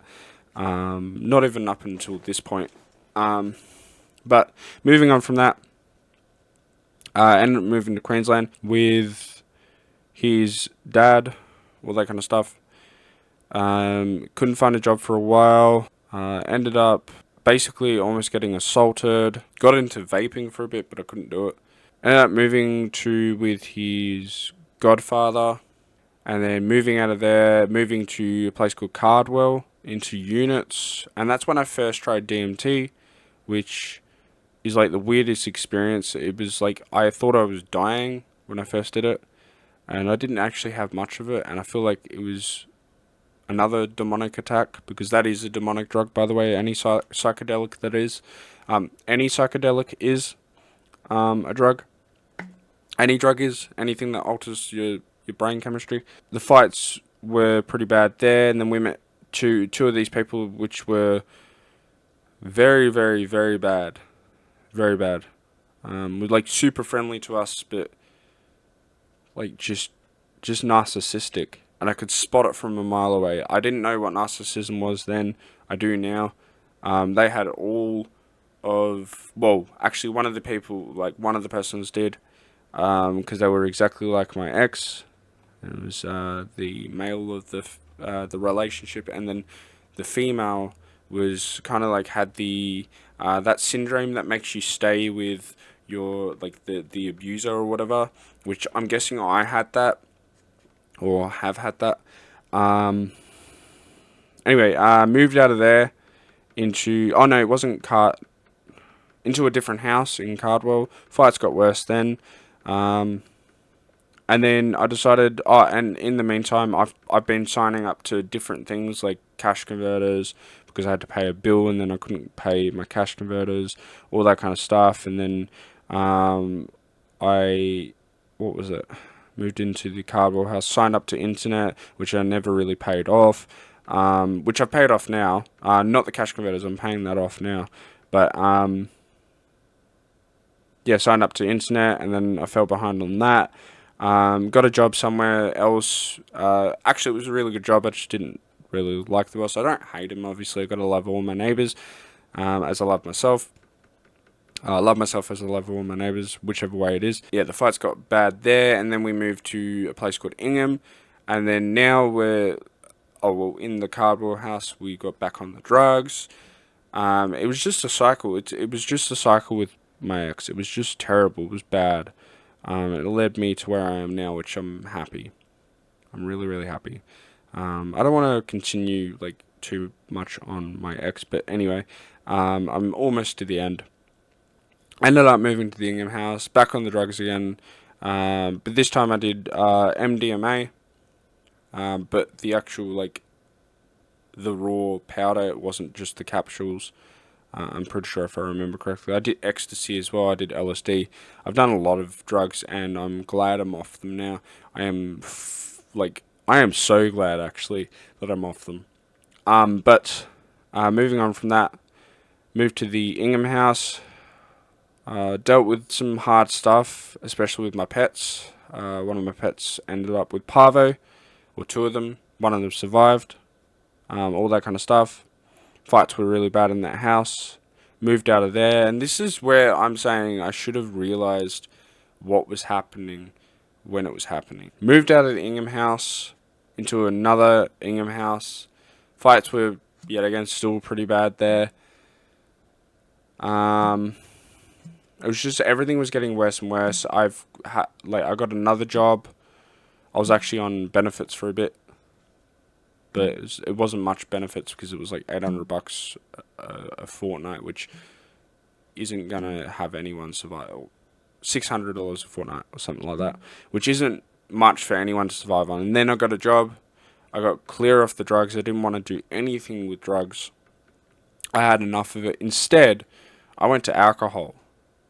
Like, even probably the most deadliest thing in the world. And I was drinking every night. Drinking, like heavy drinking, like 12 full straight in like 3 hours kind of drinking every night. And then I would drink more when I got home, and it was just terrible. And I was just obnoxious, and that's when I started seeking God. Okay, now we're in the juicy bits. That's when I started seeking God. With that though, I just and beforehand, I ended up catching a disease, but because of him, he ended up cheating on me. And I found out because in a way, like, he asked for all sorts of weird things, and we ended up having, you know, what I like the thing. I'm not saying it because of YouTube, and obviously because young ears might be listening. Ended up having the thing with another person, and I ended up catching it, but they kind of gave it away. Why would, in a relationship, why would the other person want to have the thing with other people? Like, even if you're with that person, it kind of gave it away. And then he tried to blame me because, like, he would have cleared himself before that happened, before getting the test done, because it took me, I think, 3 weeks or something like that to show up with anything. And the only person I've never cheated. I've never ever gone out and slept with someone else, like, outside of a relationship. I'm being honest. But he's had a history with that, so that also gives it away. Like, it really does. But I'm not going to go into that. I'm not going to go too in depth with that. I started drinking, all that kind of stuff, and I was just getting sick of it. I was being obnoxious. Because of the narcissism, I was always looking behind my back when he'd come home and what kind of mood he'd be in.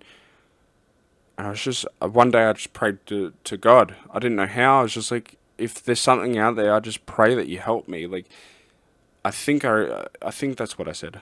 And that's, yeah. In the meantime, actually, when I was like 17, this is one of the reasons why. Oh, this is already opening up. Wow. Thank you, Lord. So one situation when I was like 17, I had an experience with God.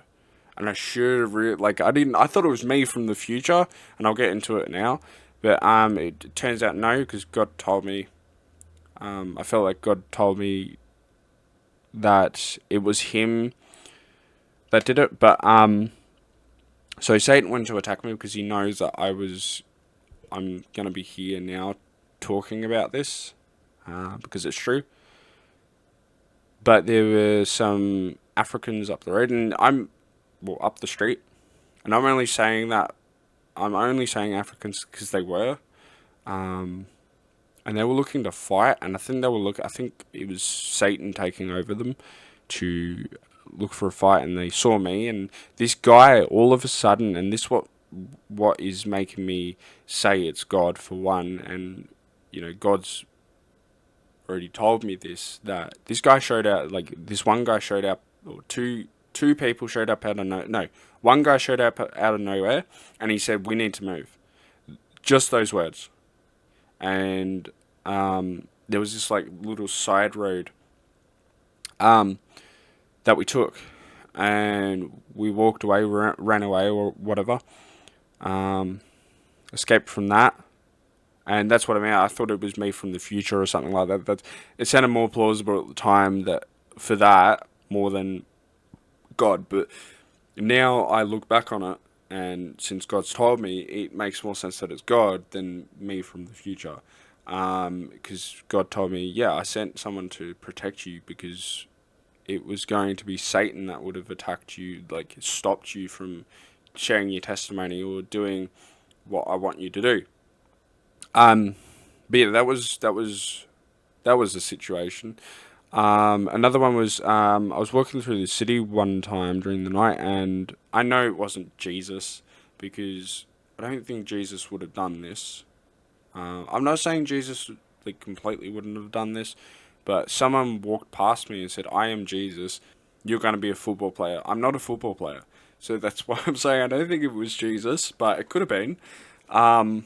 He had long brown hair, fair skin, but yet again, even then, a lot of people get the skin color wrong because he was born in the Middle East, olive skin or like darker skin than us, curly hair, beard, all that kind of stuff.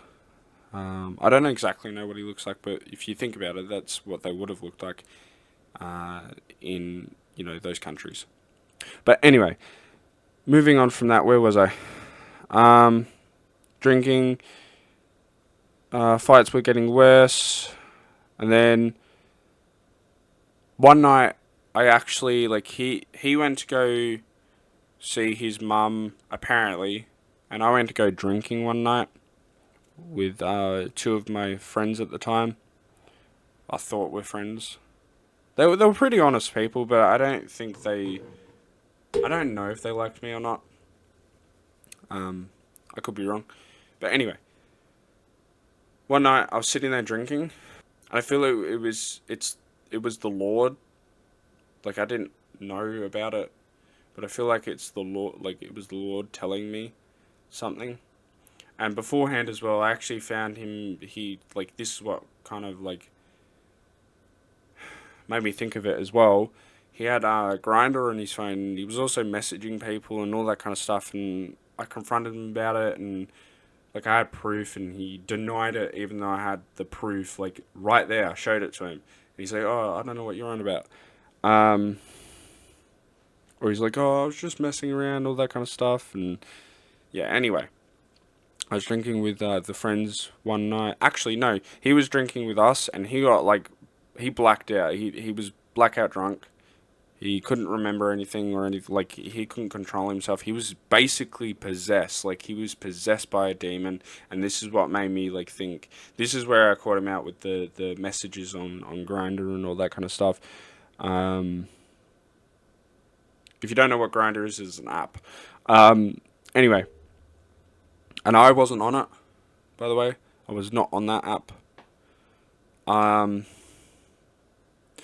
but with that being said, he got blackout drunk and he started swearing at me, like I saying I hate you, and started trying to punch me, even though he couldn't hit me, obviously. Which showed the true colors of the narcissism, and also the demon possession, the spirit of Satan. That's what he would have had. He would have had the spirit of Satan when he went to go see his, not the drinking night where he drank, but when he went to go see his, supposedly see his mum, the people were asking me where is he, and I said, oh, he's out seeing his mum, and then the other person said, no, he's probably getting drugs, and then the other person, even when they had proof, and their daughter apparently was there as well, my ex was explaining to them, yeah, I've been talking to these guys and all that kind of stuff, which upset me, and the other person said, yeah, he's probably out, cheating or whatever. Um,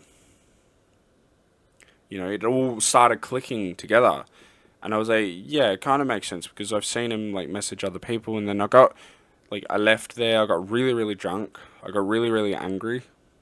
Not where I got violent or anything. Just seething in my own anger, just like in that kind of anger, in the spot, like on the spot. Getting drunk, getting home, and then I got depressed for the whole night. I couldn't really sleep, couldn't get to sleep. And then he come home and said, "What's wrong?" And I said, I don't know how to say this, but like I just got told last night that you've been cheating on me, and I've had the proof as well." And then he said, "Who are you going to believe?" And I'm like, "Well, I had the proof. I showed it to you. I've been told by multiple different people where you've showed it to them." And then, like, he just got angry from then. That's not what a norm, like, what? Like, um, like, when someone has the proof and you're showing it to them, like, you've been caught out. Like, that's what's saying to me narcissism. Because even when you show them the proof, they they deny it right in front of your face. Um, but anyway, I ended up cutting it off like full on. He ended up going to his friend's house, and then he started threatening me. And I said, "You know what? I don't care. I should have cared, obviously, but I know what his tactics were at that point." I said, "You know what? I don't care. Do it. Do what you want." And then he stopped calling me and all that kind of stuff. And then he tried getting back to me, like, with me. And I said, "No, I'm not. No, no, I'm not." Like, I'm not doing that, because God was obviously like telling me no, like putting the thought saying no, don't do it. And I agreed with that. I didn't want to do it. He was trying his best. I was cleaning up the house to move. I ended up asking my dad to move over here, and this is basically the current times, 27 or 26 at the time. Actually, no, I was 25 at the time. No, 26, because I only just turned 26. I'm now 27. Um, so I ended up asking my dad to move over here, because I had to have a plan. I wanted to move out. I was like, before I even thought of moving out, I was like, oh, sorry, before I even asked my dad, I was like, "I got to move out of here. I got to get away from here. I just got to go. I have a feeling to go." And then the thought came into my head, "I've got to ask my dad to see if I can move in with him." And obviously, that was God putting that thought in my head to move away. But yeah, ended up moving over here. Didn't take long, didn't take much. Ended up leaving that job where I was drinking. Um, quit smoke. Oh, I quit smoking a little while before then, and then I started up again because of the stress of the old job and the stress of the house. Ended up moving over here. Within literally a week or less, I got a job. I already applied within like 2 days of being here for a job because I wanted one. I almost got the job, actually. I got a call back from it, but in the meantime, within the week of being here, I got the job where I am at now. A lot of spiritual attacks during there. Still getting them now. I'm not going to go into depth with that, especially before I got actually saved. Like, I became a Christian. Like, how it all started, where I realized God's been speaking to me, and where my actual journey begins. I broke it off with my ex, all that kind of stuff, and then I found the love of my life now. I'm not going to name drop, obviously. Um, Not married yet. We live in completely separate countries. And Satan keeps attacking me between me and her, because we're both believers. We're not unequally yoked or anything like that. She basically believes in what I believe in. A lot of the beliefs I believe in. We do the same sort of things, or we enjoy the same sort of things. With that though, before that, a lot of problems at the start. That doesn't matter. I'm not going to get into that. But yeah, I just yeah. It's good. It really is good. And how God woke me up, like literally, this is what makes me say that God is 100% certain real. One day, I think my current girlfriend asked me. Oh no, a conversation came up, and I think I said, yeah, I pray sometimes. And I only prayed like 3 or 4 times back then. I haven't actually prayed today. I've got to. But yeah, back then I didn't really pray, but I did pray sometimes. That's why I answered that. And then yeah, God woke me up one day, and I didn't know this at the time. This was before I became baptized and christened or saved or anything like that. He woke me up one day and said, "Go get baptized." Or it gave me the feeling of wanting to go get baptized. If that's like, I don't know any normal human that would wake up and want to go do that. I don't know any atheist or pagan, even if you pray sometimes, would want to wake up and go get baptized. If that's not telling you God's not real, I don't know what is. I'm being 100% deadpan honest. If that does not tell you God's not real, I don't know what is. And then in the meantime, when that was happening, I was getting all sorts of different attacks. I was fighting with my current girlfriend, and then, we were about to break up and all that kind of stuff. And I got this attack of kill yourself. I had a whole bottle of antidepressants. I'm not even on antidepressants. God's delivered me from that, delivered me from addiction, all that kind of stuff, set me free. But I had a whole bottle of antidepressants there, and this voice told me, kill yourself, and like just end it. And I ended up going, no, like hold on, what? Like why would I hadn't had that thought in years and years and years. Like I'm talking when I was 18, and I'm now at that point 26. Like what? And I wasn't even baptized at this point. It took me, I think, a month to get baptized because they had to like organize it. But within that month, a lot of satanic attacks. But beforehand, I had the thought of getting baptized, but I think the night before, and it wasn't because of watching these videos that made me want to go get baptized. It was literally the moment I woke up, I want to go get baptized. Like I had the feeling to get baptized. It was the moment I woke up. That was the first thought I had. Go get baptized. It wasn't, oh, do I want to go? It was, go get baptized. The night before, I watched a video called Sounds of Hell. And I know a lot of people are trying to debunk it or like say it's fake, but no, I got I felt something in my spirit tell me that something was wrong, like something felt off. I've watched the video before, but beforehand I didn't feel any of that. I actually felt something this time, like something was messed up. Beforehand I noticed, like before I became spiritual or whatever, Christian, whatever you want to call it. I saw a lot of demonic stuff in Hollywood because I was friends with and I know conspiracy theorists. But when you notice this stuff and you start noticing more of it and more of it and more of it, and they're not hiding it anymore. Now, watching that video, it made me like actually feel something, like something was wrong. And then I had something else in my YouTube feed. It was a hell testimony, and I ended up watching that. And there, I woke up the next morning and said, I want to go get baptized. Those were the words that I heard. That little voice tell me, go get baptized. And yeah, it took me a month to go get baptized.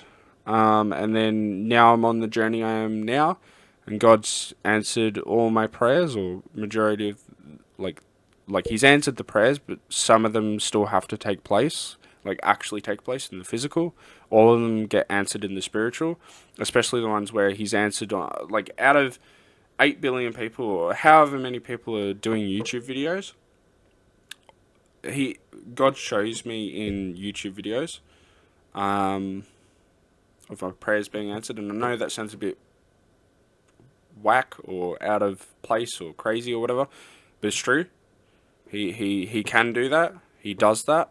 Like I prayed to how to pray because I didn't understand how to pray. I was praying for like 2 minutes, and now I'm praying up to an hour, and it's just speaking to the Lord. That's it. Like just literally how you feeling. Still praying for stuff, but like thanking Him, adoration, confession, like confessing your sins, repenting of them. A lot of people, I don't think repent. You do need to repent, and you do need to have faith as well. Jesus wants a relationship with everyone, and He also loves everyone. He really does. He really does. But anyway, so I'm on the journey now. I still get spiritual attacks. Yeah, this is my testimony. I know that it took nearly 2.5 hours.